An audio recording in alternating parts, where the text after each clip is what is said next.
जिला मुख्य चिकित्सालय लुट्र शिकार हेले रोगी। ब्यागरू नहीं गले 12,000 टंका सह सुना गहना।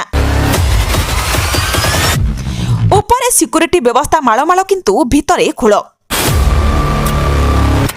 अनुगुल टाउन थाना अंचल जिला मुख्य चिकित्सालय रोगी ब्यागरू नहीं गले 12,000 टंका सह सुना गहना।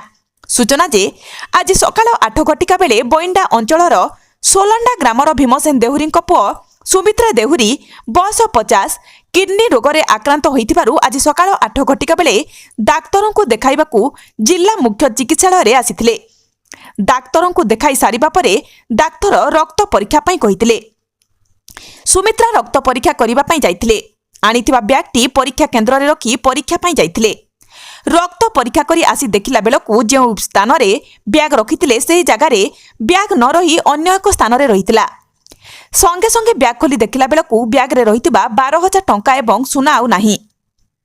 संगे संगे ए घटना विषय रे चिकित्सालय कर्तृपक्ष को जणाइथिले किंतु सुमित्रा को कहीं सहयोग करि नथिले। खबर पाई टाउन पुलिस पहुंची सुमित्रा ठारू अभियोग पाइबा परे तदंत आरंभ करिछि। तदंत बेले पुलिस जानिबाकू पाइला जे लागितिबा सीसी कैमेरा काम करू नाही। ए घटना स्पष्ट होउछि जे चिकित्सालय कर्तृपक्षक अवहेला पाई रोगी मानक मूल्यवान जिनिसपत्र चोरी होउछि। रोगी माने मध्य प्रत्येक समय रे हंतसंत हेउछंती। जिला मुख्य चिकित्सालय परिसर रे दिनकू दिन दुर्बृत्तक उत्ताप वृद्धि पाइबारे लागिछि।